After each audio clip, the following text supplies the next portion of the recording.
Well, everyone needs a holiday project, and this Origin 20 head was mine. I picked it up with a road case for $400, right? So pretty cheap motoring when you think about what you can do with this thing. So the Origin 20, look, I found it a bit. It's kind of like I just wish Marshall would stick to their roots, right? So they do, they put out amps like this that are meant to kind of capture, I guess, some of the vintage sounds, and it does an okay job of that. But why they don't just use the vintage circuits that they're so well known for, whether it's a straight up plexi circuit or an 800, and I guess they've done that with the Studio Vintage Studio series, the mini heads that they put out. But they could have done it with something like this as well. I found that stock, it's kind of okay, but it really gets you kind of into low to mid gain, and it doesn't kind of miss that snarl and bite that I'd like to get from a Marshall, right? That's why you go with amps like this. But I really picked it up because I just wanted to tinker with it. I didn't pick it up because I wanted to use it stock. There were two things I wanted to do with this amp. One was I wanted to investigate the power scaling, and for an investment of $400, including a hard road case, which I'll use for other amps, it's a pretty cheap investment, right? So the power scaling in this thing is quite interesting. It's got 3 modes on here: high, mid, low. It's actually a cathode bias EL34 amp. I just posted a clip, actually, interestingly, on the difference between fixed bias amps and cathode bias amps. So feel free to go and check that out if you want to know what the difference is between them, both in terms of sound and feel and technically. But with the cathode bias amp, you don't have to worry when you do power scaling like how Marshall implemented it here. You don't have to worry too much about rebiasing the amp. Well, you don't have to worry about it at all, because if it's cathode bias, it will automatically rebias itself. What they've actually done here is they're changing the voltage on the screens. Notice this EL34 amp. I was expecting that they'd be actually changing the plate voltage on the tubes. The plate voltage actually stays the same. If anything, it actually goes up when you go from high to mid to low. The plate voltage is actually heading up, and the reason for that is because you're reducing the load on the power transformer, and it's able to, you're not pulling the voltage down as much, it's able to supply more power. The power scaling here is reducing the voltage of the screens, and as that comes down, as the screen voltage comes down, it's really throttling the current flow that can go through the EL34s. And so if I just quickly demonstrate the difference between the three, you'll hear, hopefully it comes through on the clip, that there's quite a massive difference in volume. Once you get the master up, I found that with the master volume down, it didn't make a huge difference, actually, the power scaling, but once you crank it, then yeah, it becomes more noticeable. So on high,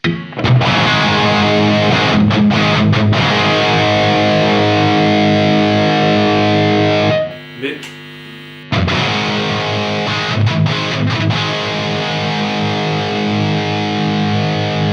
and low.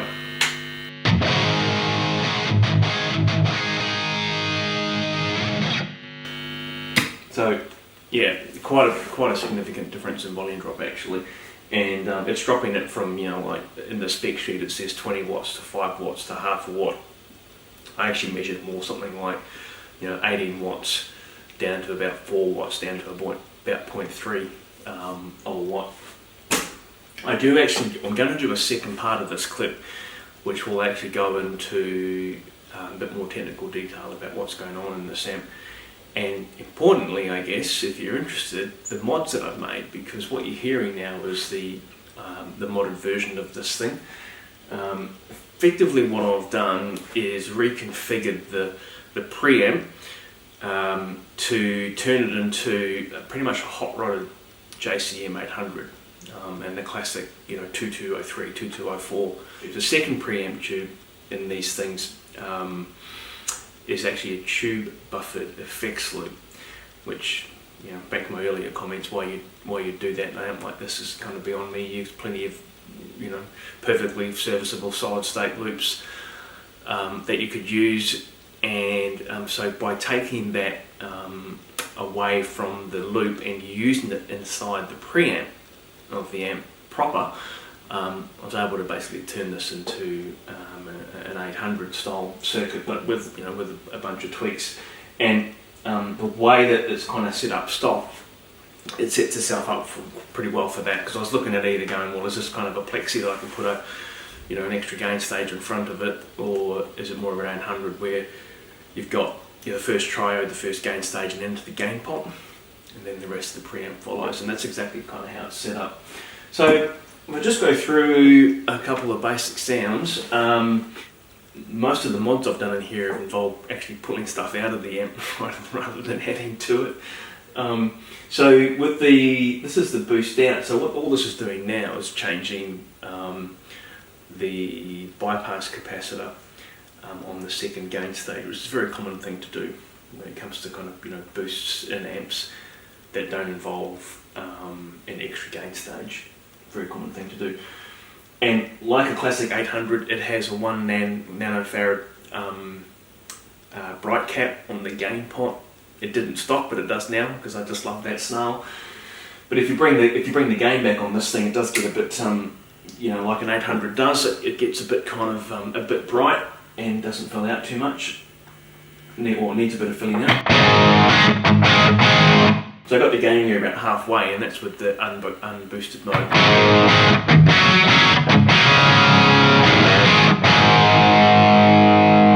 I bring the gain up, you'll see it starts to fill out that that lower end of the signal.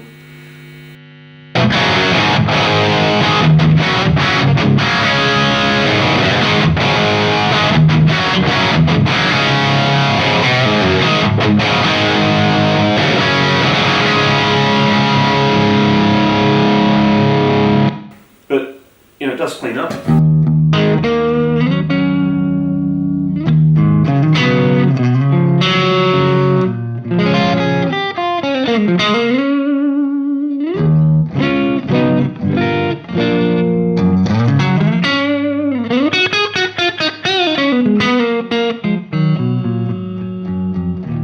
But you don't turn an amp into an 800 for clean tones necessarily, do you? Put the boost in. I'll put back the gain off to halfway. This should get him more into classic 800 territory if you had, if you set the gain like that. I maybe put it up to 1 PM.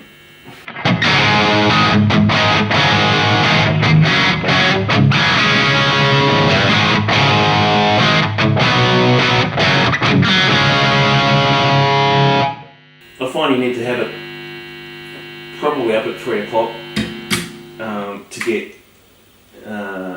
get it really kind of starting to fill out and sounding, like the sound I was hearing in my head when I was starting to work on this thing.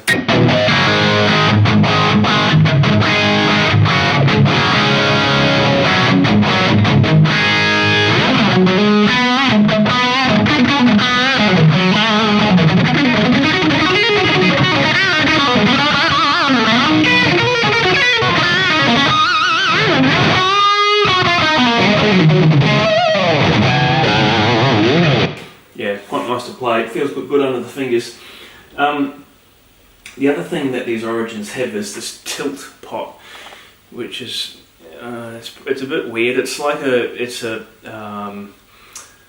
signal filter that sits just before the gain pot, right? So what actually happens in these Origins is it goes into this tilt pot, comes out of this tilt pot, and then goes into the gain pot. The tilt pot is effectively, as I said, it's a filter, so it allows you to another way of kind of configuring the overall brightness of the guitar signal very early in the signal chain. The tone stack is the kind of the last thing that happens before the audio then goes into the power stage, right? So quite early in the preamp, you can use the tilt thing to control the brightness. I believe that when they designed this in the original Origin amp, it was to simulate the difference between plugging in your guitar into a normal channel or a treble channel of a plexi. And it does a reasonable job of that, I guess. So if I back it right off, this is the kind of darker, the darker mode.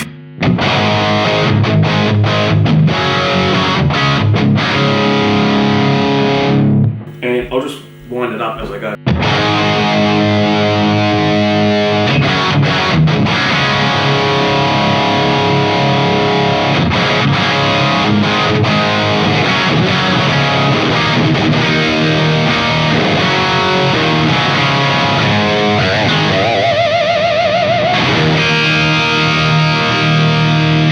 Yeah, it's actually not that bad.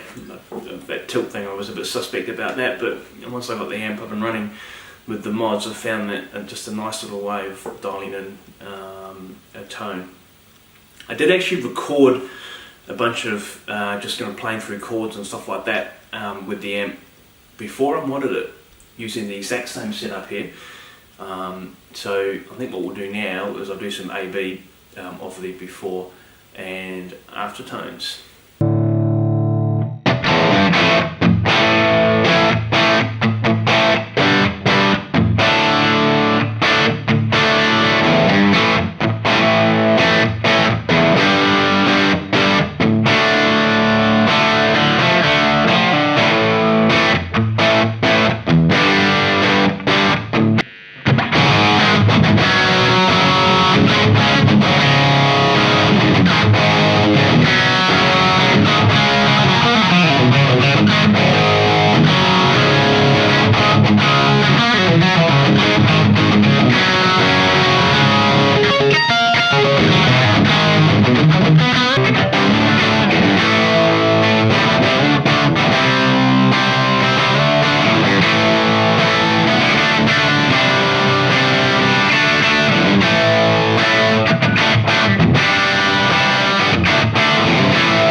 So in this section, I'm going to attempt to talk through, first of all, the stock Origin 20 circuit, well certainly the preamp anyway, and then move into my approach for modding it and kind of where I ended up.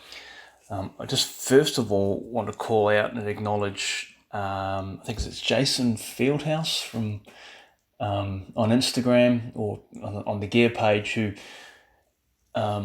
I stole this from. So he'd obviously done the work to trace most of this PCB and put it into the schematic diagram, which I found very useful during this process. So it's pretty spot on. So thanks, Jason, mate. You saved me a lot of time, and I certainly use this as a helpful reference. And in turn, I'm going to post in this clip, kind of where I ended up. So hopefully that helps others that want to take the Origin 20 and perhaps do something with it. You can see here, this is where the guitar signal comes in. This is obviously our first gain stage here. And off the plate here is a coupling cap, and this goes into the gain and tilt pots, right? So it actually goes into the tilt pot first, where in the early part of the clip I talk about what the tilt will actually do, and then into the gain pot. Out of the gain wiper, it comes into this kind of network here of capacitors and resistors, which is, as Jason's drawn here, is actually activated on the relay. That relay is the pull boost relay. That relay also activates a ground on this cathode bypass capacitor here. This is a 0.68 microfarad cap on the second stage cathode. It's got a 47k to ground. What the relay does is simultaneously change this network here, but also put the 68 cap to ground, which effectively brings it then into the circuit. The 47k is there to basically render this bypass cap, basically takes it out of the circuit, right? Because much lower resistance here, the signal will follow this path. The 47k resistor here is to stop the any pop in the audio circuit when you bring this bypass cap in and out. From there, you can see it goes into the EQ section, right, which is a standard kind of Marshall style tone stack, but you can see it's plate fed right off the second gain stage, which is not normal certainly for the early Marshall circuit. So if you think about a early kind of JTM 45s, the Plexi stuff, 2203, 2204, JMPs and 800s, they were not plate fed EQs. Now, coming into here, we're now into the second preamp tube here. This is the first triode for V2. This is the second triode for V2. This whole sort of system here is to set up a tube buffered effects loop.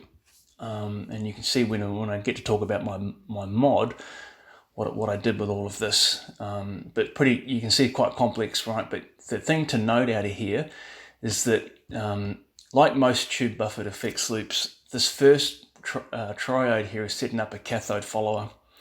Right, so see this coupling cap here, C32, is coming off the cathode of this triode.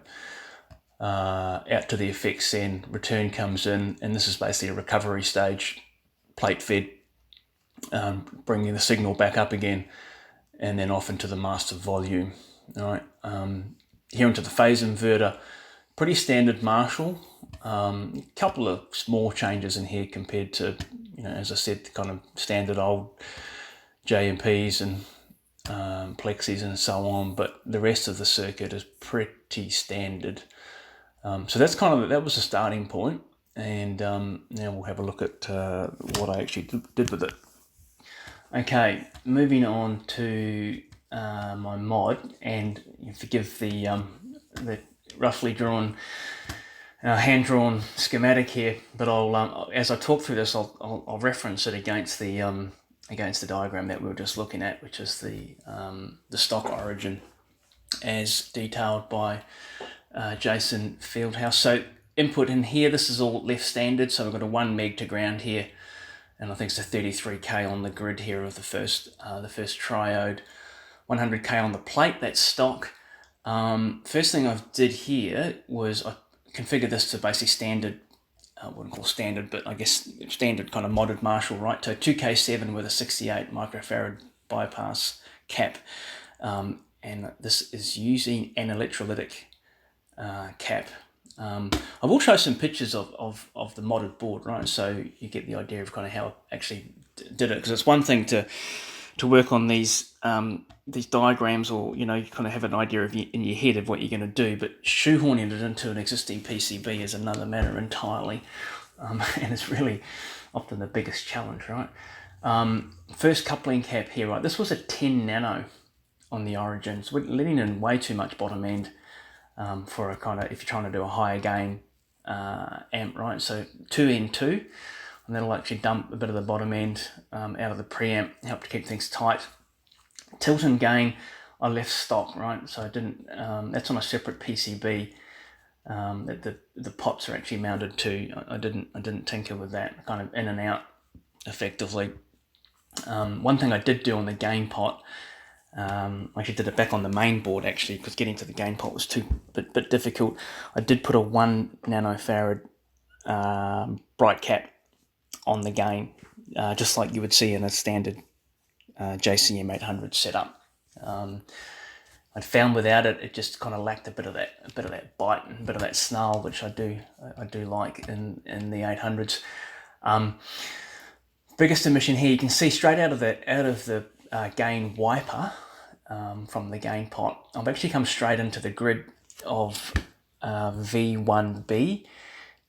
Again, really, taking my cues here from a JCM 800. Now, what I ended up doing, if you remember the stock origin circuit, which I was just showing, is quite a complicated kind of network of 470 picofarad capacitors and resistors and so on.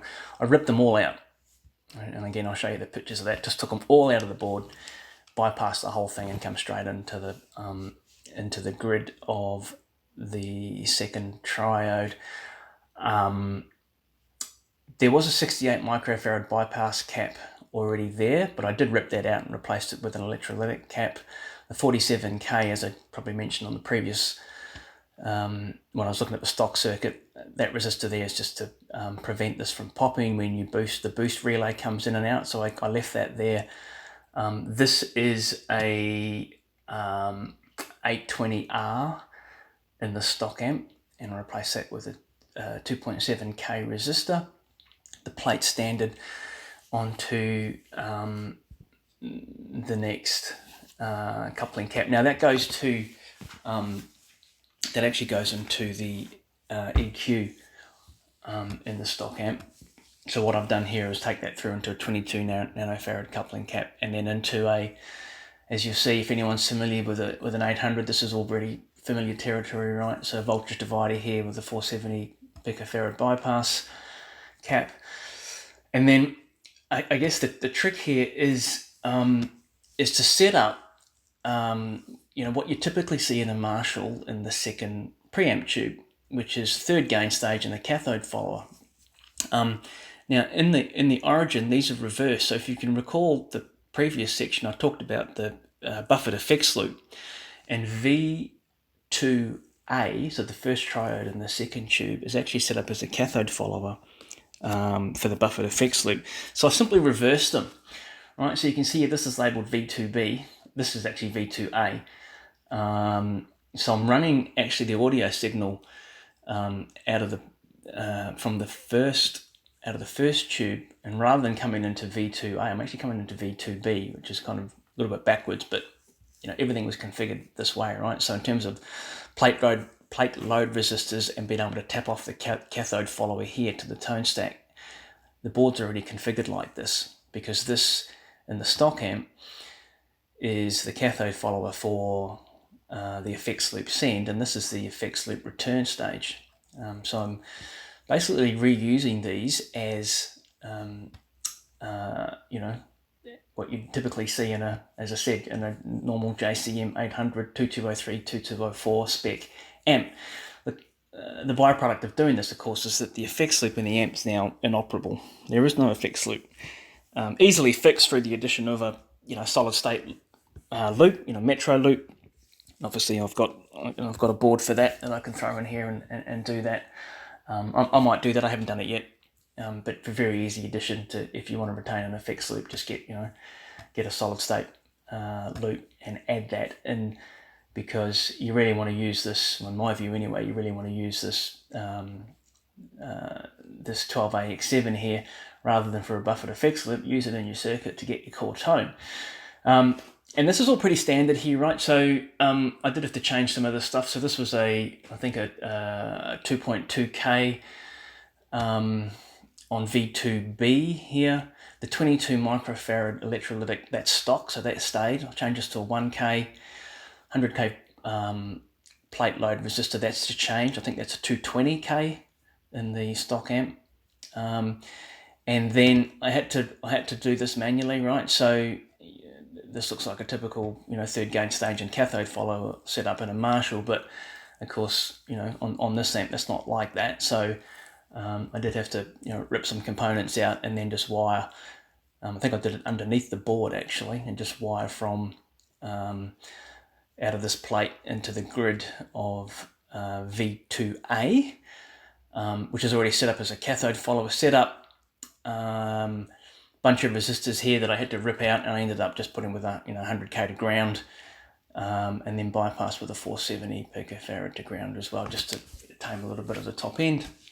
And then that goes off to the tone stack. And again, when I show a couple of the pictures of the mods to the board, you'll kind of see how I did that, because you've got to cut a few wires and reroute a bit of stuff to get this to work like this. I think the only other changes that I made were on the PI input, the phase inverter input C29 on the stock amp is 100 nanofarad. I changed it to 22. Again, very much just taking the lead here from standard Marshall specs or standard 800 specs. I did find though with the 100 there was still a bit probably just too much bottom end coming in through the amp. So I just wanted to, make sure that was kind of being curtailed to some degree. And I did wire in a fixed depth.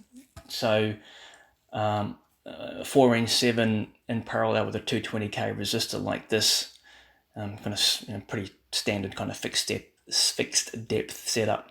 So I pulled one leg of R46, which is the coming off the negative feedback line back into the main PCB. The stock amp comes straight off here, and then that doesn't exist. It just comes straight into the 100k R46. So I just pulled one leg up of that and shoehorned this fixed depth arrangement into the negative feedback line, which just gives it a nice bit of push in the bottom. And finally, a quick look at how I actually going to shoehorn these mods onto this existing PCB. So we'll start at the left and work our way to the right. So simple matter of just pulling some of these resistors out here. So you can see here, this was probably the I think this was the 1K5 cathode resistor for V1A. So that was replaced with 2K7. Just pulling some of the stuff out. First bypass cap here. This was 10 nano in the stock amp. Replace that with a 2N2. This is a 1 nanofarad bright cap on the gain pot, right? This is the gain pot here. Now, I could kind of, probably lift this PCB out and I could have put that in there, but, I realized that the lines were here for me to just put that onto the board, no problem. This is this complex kind of, array of, as I've mentioned a couple of times, capacitors and resistors that come off out of the gain pot. The signal would work its way through all this stuff before it would then come up here to the grid. Here it is, the grid of V1B. So you can see I just pulled it all out. Right? It's actually activated or changed by this relay here. This is the boost relay, this one. Just pulled it all out. So what I've got going on here is out of the wiper of the gain pot, which comes back onto the main PCB through here. I have just basically run a wire that has taken it straight from the wiper over to here, which is connected to the grid of V1B. Simple as that. More cathode resistor changes here. This is the cathode bypass cap, which is actually switched in and out of the circuit with the other side of this relay, right? So one side of this boost relay was messing with this network here. This side of this boost relay brings this cathode bypass cap in and out, which I've replaced with an electrolytic 0.68 microfarad. This is the 47k resistor here that's helping to kind of prevent that from having any audible pop. Now from there, what we're doing is we're coming out of the plate of this V1B, and the stock amp takes us back over here. It comes out of here and underneath the board here, and it sets up and it goes into the tone stack over here. But I'm not doing that. What I've actually done is, it's a little bit hard to see because it's underneath the board, right, on the other side of the board. So what I'm doing is I'm coming out of, this is the plate on the V2B. The stock amp, it comes underneath the board and it comes up to this header here and then goes into the tone stack, the EQ here. So you can see I'm not using that header at all. I've pulled it off because I do not want the audio signal to go to the tone stack yet. So underneath the board, obviously you can't see it, but I'm running a shielded coax, but a bit of shielded coax that comes off here and connects into here. This is the 22 nanofarad coupling cap coming off the plate here, right, which then sets it up, and you can kind of see it underneath here. I've set up this is a 470 picofarad bypass cap on a 470k resistor, with a 470k resistor to ground. It's that classic 800 voltage divider per the schematic which I just showed, and that comes out of that into the grid of V1B. Now, as I've mentioned, right, so normally you would see, you know, the audio signal go to this triode, to this triode, to this triode in a standard Marshall. But I had to reverse the use of these because this one is set up as a cathode follower to drive the effects loop, and this is the effects loop return stage, which we're now not using. This is the effects loop line here, send and return, and you can see this wire here, not used, disconnected. So it's ready to kind of connect up to an effects loop board at some point in the future if that's required, which we could shoehorn into that into over here somewhere, but I'm not bothering with that at the moment. So as I said, off the plate, through this coupling cap, through the voltage divider, into the grid of this tube stage. This was a 220k here, I've replaced it with 100k. From here, the plate connects directly to the grid of the cathode follower. Again, that is connected underneath the board. When I had the board out completely, I just did some of this wiring so that it wasn't kind of sitting on top. And then once we're here, what's going on here? This is the cathode of V2A. This is the cathode follower, right? That's going to drive our tone stack, just like a normal standard Plexi or JCM 800. So off the cathode here, what's happening? You can't quite see it, but there's a 100k resistor from here to ground. I've set that to ground there, and this is the 470 picofarad to ground off that 100k as well, which is just dumping a bit of top end to ground. And this is where we then bring it into the tone stack like we would in a normal good old-fashioned Marshall, right? So I clipped, this was the standard header and wires that were there that we used to connect to this header here. I clipped the end off them. This now is connected to there, and I'm driving the tone stack off that cathode follower into the tone stack in a normal way, off the treble wiper, the wiper of the treble pot, it comes back into here, and then it goes straight over here, and this is the input to our phase inverter. All right, so I ripped a couple of resistors out of here, which were surplus to requirements. This connects directly in to the input of the phase inverter. I should actually say via the master volume. Of course, I forgot to mention that. So off the treble wiper, we want to go via the master volume before we get to the phase inverter. So treble wiper into here. This actually connects to this header, which comes off here and then takes you to the master volume on the amp, this guy here. Master volume wiper comes back, I think it's this line here, and then that goes into the input of the phase inverter. That capacitor right there is the input to the PI. It was 100 nanofarad in the stock amp. I replaced it with 22. And the final thing is just the fixed depth arrangement. So this header here, these are the speaker jacks here, right? So this is the 8 ohm speaker jack. One of these, I think it's 4 and 16. I can't remember which way around it is, but I know that's the 8 in the middle. One of these lines out of here is the negative feedback, which is coming back through here and then back into the other side of the phase inverter.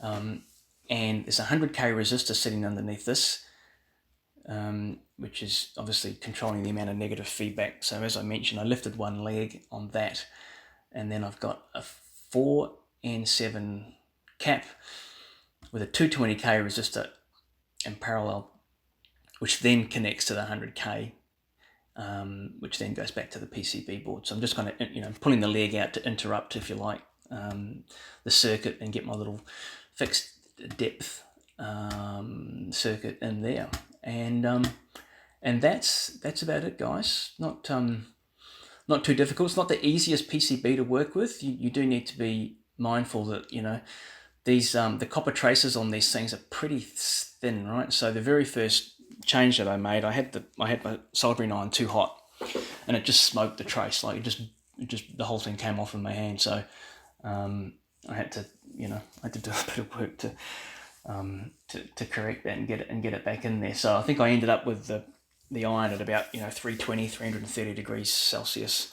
which was safe enough. I had it I think 370, 380 was a bit hot. And yeah, like it's not too complicated, this mod, and if you're keen to give it a try, I'd recommend it. Good luck.